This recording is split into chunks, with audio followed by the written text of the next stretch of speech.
Witajcie, moi drodzy widzowie, to znowu ja, wasz ulubiony youtuber Mikołaj z kanału Freaky Gamers i dzisiaj pierwszy odcinek z serii, w której delikatnie, a może nawet nie delikatnie, ale dość znacząco przebranżowimy tematykę kanału i zamiast zajmować się tymi głupkowatymi grami dla dzieci, postanowiłem zająć się czymś mądrzejszym, czymś co rozwija nie tylko umysł, ale również ciało, czyli grami planszowymi.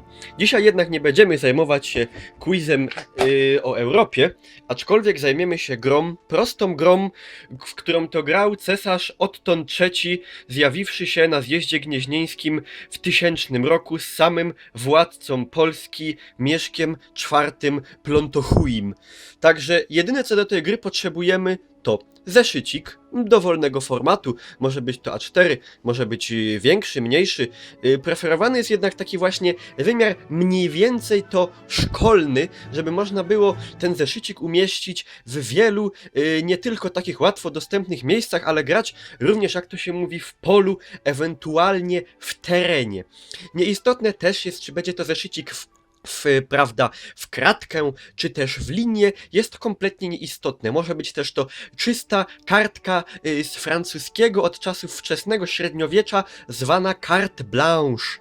Teraz następną rzeczą, którą potrzebujemy, jest coś, czym będziemy, prawda, narzędzie, tak powiedzmy w terminologii, można powiedzieć teatralnej, rekwizyt. Coś, co jest niezbędne. Także może to być zarówno jak i ołóweczek, nieważne, HB, miękki, twardy, średnio twardy, tak jak ja, kiedy myślę o tej grze, kompletnie nieistotne. Może być to długopisik niebieski, może być to długopisik czarny, mogą być to wszelakiej maści i paści, jak to mawiał książę Albert Krótkodupy, paści, maści rodzaju, może być to mazak, może być to pisak, cienkopis. Nie polecam natomiast farby, albowiem wydaje, który to jak głoszą zachodnio piastu popiela, Piasta, który wbrew pozorom nie został zjedzony przez myszy, ale właśnie się zatruł farbą olejną podczas malowania swojej wieży, w której to pomieszkiwał w okresie letnim. Jak mówią kroniki niemieckiego kronikarza Alberta z Brandenburgu. Także przejdźmy już, prawda, do właściwej rozgrywki. Gdy już mamy przygotowane, prawda, pole do gry, czyli zeszycik i narzędzie, rekwizyt, czyli ołówek, przystępujemy, prawda, do przygotowania, możemy tutaj powiedzieć, nie bez kozery, pola bitwy. Także rysujemy kreskę pionową. Zależnie od tego, czy potrafimy to zrobić, możemy posłużyć się linijką, prawda, czy też biletem miesięcznym, jeśli taki posiadamy. Malujemy obok drugą, tak zwaną równoległą linię. Przedłużamy je, albowiem w moim przypadku wyszły troszkę za krótkie.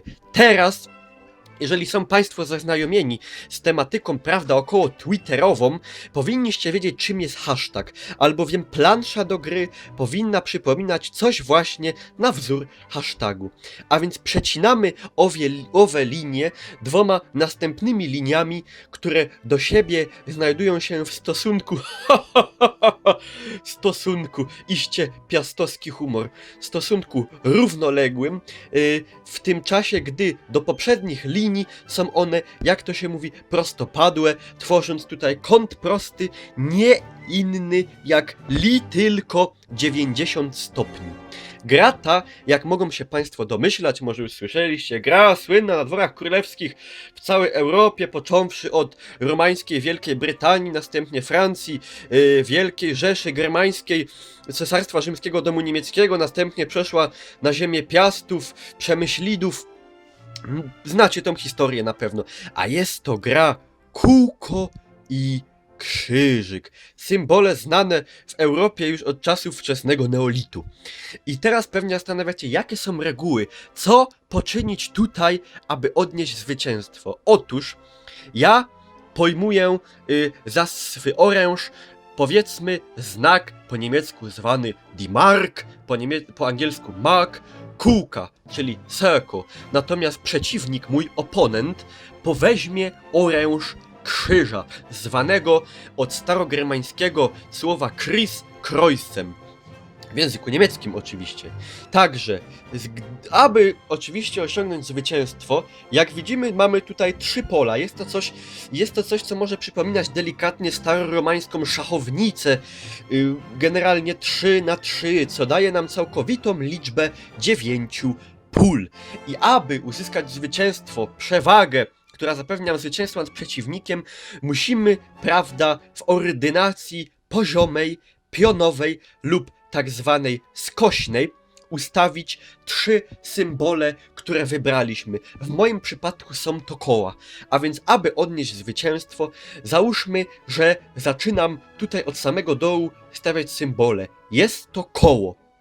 Teraz załóżmy, wcielam się, tak zabawne, bo jestem tu sam, nie mam tu nikogo do pomocy, także będę odgrywał również rolę swojego oponenta. Załóżmy, iż decyduje się on postawić swój znak, czyli krzyżyk ze starogermańskiego zwany krojcem, w tym miejscu. I teraz ja, aby uzyskać nad nim przewagę, aby zdetronizować go, uzyskać zwycięstwo, muszę zastanowić się, w którym to miejscu postawić swój znak, czyli koło, aby zapełnić 3 pola i zdetronizować przeciwnika. Decyduję się na postawienie swojego znaku w ordynacji poziomej na prawo od znaku poprzedniego. Wtedy przeciwnik, aby odgrodzić mi drogę do 3 pola i aby przeszkodzić mi w zapewnieniu mi zwycięstwa, stawia swój znak tutaj. I wtedy widzę, że sytuacja jest napięta. Zaiste napięta, albowiem przeciwnikowi brakuje tylko jednego znaku w ordynacji skośnej, aby osiągnąć zwycięstwo. Nie mogę tego zrobić. Blokuję mu drogę do zwycięstwa w ostatnim momencie. Teraz, proszę Państwa, przeciwnik stawia swój znak tutaj. I teraz tylko jemu brakuje już jednego znaku tutaj, aby odnieść zwycięstwo. Ja blokuję mu tutaj, prawda, pole. Co teraz zrobi przeciwnik? Czy są jeszcze jakiekolwiek szanse? Proszę Państwa, przeciwnik stawia znak tu, ja swój tu. No i po angielsku nazywa się to It's a Draw, czyli nie wygrałem li to ja, ani to mój przeciwnik. Jak widzą Państwo, jest to gra, która już od dawna, od pradawnych wieków kultury zachodniej, naszej łacińskiej, europejskiej, z której to wyrosła Rzeczypospolita Polska, bawi i uczy nieprzebrane zastępy i prostego, zarówno jak i wyedukowanego ludu Europy, szczególnie zachodniej oraz tutaj środkowej ziemi, prawda, nad Wisłą. Kiedy dojdzie do takiej sytuacji, nie pozostaje nam nic innego, jak tylko powiedzieć: polecam Państwu bardzo serdecznie, zatwierdzając lewą tutaj, prawda, kończyną, zwanym też kciukiem przeciwstawnym, którym to nie mogą poszczycić się inne ssaki, li tylko homo sapiens, zwany po polsku człowiekiem, w dialekcie lub też języku śląskim zwany człowiek, ewentualnie, prawda, w regionie Radzionkowa, zwanego w tutejszej mowie cidrami, człowiekiem.